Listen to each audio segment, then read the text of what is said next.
Bismillahirrahmanirrahim. Assalamualaikum warahmatullahi taala wabarakatuh. Perkenalkan, nama saya Muhammad Zidanis Pusyabani. Saya dari kelas 1D. Di sini saya akan menjelaskan tentang hadis dirayah dan hadis riwayah. Nah, pengertian hadis riwayah. Apa itu hadis riwayah? Hadis riwayah adalah ilmu yang membahas cara menerima, meriwayatkan, dan menyampaikan hadis. Nah, hadis ini berfokus itu kepada sanad atau rantai perawi dan cara periwayatan hadis. Nah, tujuannya adalah untuk memastikan hadis sampai kepada kita dengan cara yang benar dan terjaga. Jadi kalau hadis riwayah ini itu tuh mempelajari tentang bagaimana suatu hadis itu dari Kanjeng Nabi Muhammad sampai kepada kita. Nah, banyak seperti hadis mu'an'an, terus cara ijazah dan cara menghafal. Nah, itu masuknya ke ilmu hadis riwayah. Yang kedua itu adalah hadis dirayah. Hadis dirayah itu adalah ilmu yang membahas isi, makna, dan pembahasan hadis. Fokusnya kepada matan atau teks hadis dan kandungan hukumnya. Jadi kalau hadis dirayah ini itu membahas isinya. Kayak misalkan ini hadis ini tuh kepada hukum apa, terus makna hadisnya. Nah, hadis ini tuh bermakna apa dan pemahaman hadis. Fokusnya itu kepada matan. Jadi matan itu dalaman hadisnya. Kayak misalkan qala sallallahu alaihi wasallam innama a'malu binniyat. Nah, itu tuh innama a'malu binniyatnya itu matanya atau teks hadisnya dan kandungan hukumnya. Jadi dari ilmu hadis dirayah ini kita bisa mengetahui kandungan suatu hadis itu, entahkah itu hadis sahih, hasan, dhaif atau maudhu. Nah, tujuannya itu adalah untuk memahami pesan dan hukum yang tergandung dalam hadis. Dengan kita belajar ilmu hadis dirayah, kita itu tahu tujuan hadis itu tuh pesannya apa. Terus ilmu yang ada di dalam hadis itu isinya apa sih? Nah, jadi kalau mau tahu itu kita harus belajar ilmu hadis dirayah. Nah, ada juga perbedaan riwayah dan dirayah. Jadi kalau hadis riwayah itu menekankannya itu pada sanad, cara meriwayatkan, dan keaslian hadis. Sedangkan hadis dirayah itu menekankan kepada matan, pemahaman, dan hukum yang dikandung hadis. Nah, kalau misalkan hadis riwayat itu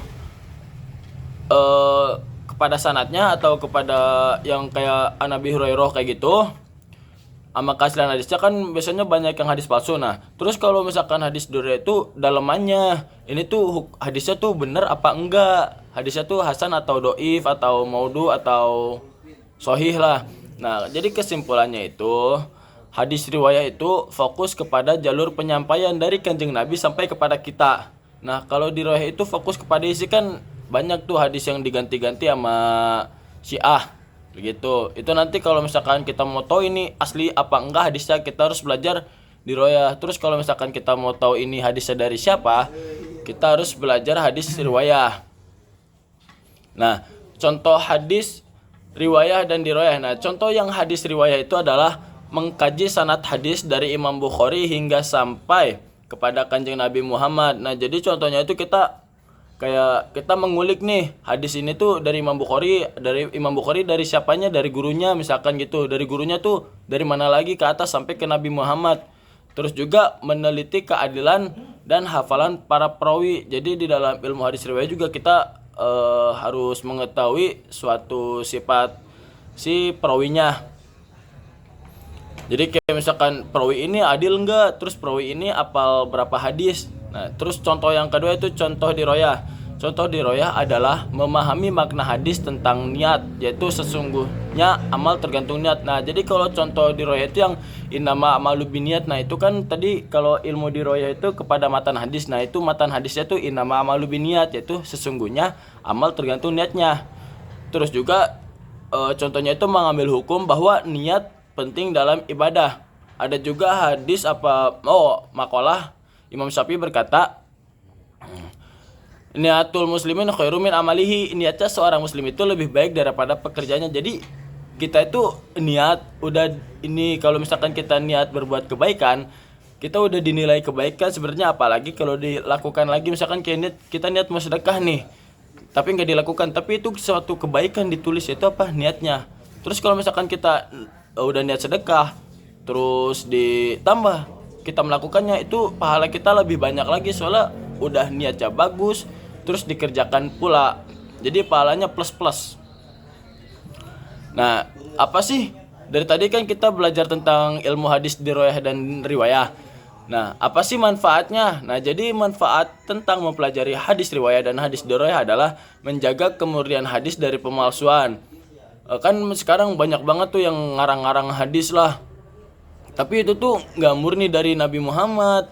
Itu tuh kayak mau bikin ajaran baru lagi gitu, cuman nggak bisa. Jadi ketahuan sama kita. Nah, dengan cara apa? Dengan cara mempelajari riwayah dan dirayah tadi. Terus yang kedua, memahami hukum Islam dengan benar. Nah, hadis kan sumber hukum Islam yang kedua. Yang pertama itu Al-Quran, yang kedua hadis. Jadi dengan kita mempelajari ilmu hukum riwayah, ilmu hadis riwayah dan dirayah itu kita tahu hukum Islam. Emangnya kita bisa langsung baca dari Quran kan? Enggak. Akal kita belum nyampe ke situ, bos. Terus yang ketiga, mengamalkan ajaran Nabi sesuai tuntutan. Nah, di hadis juga banyak ajaran-ajaran Nabi seperti kayak sholat gitu kan. Kalau misalkan di Al-Quran mah cuman waqimus sholah. Nah, di hadis itu lagi dijelaskan, yaitu mengamalkan ajaran Nabi sesuai tuntutan. Shollu kama ra'aitumuni usolli. Sholatlah kalian sebagaimana kalian melihat aku sholat, begitu.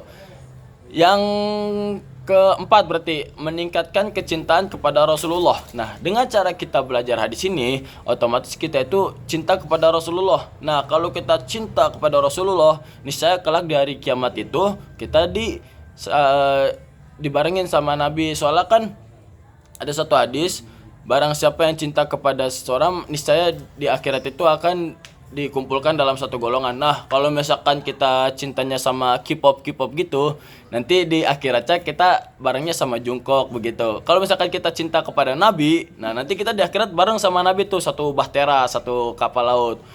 Oke, mungkin cukup sekian dari saya, kurang lebihnya mohon maaf. Kopi pahit jangan diminum. Saya pamit. Assalamualaikum.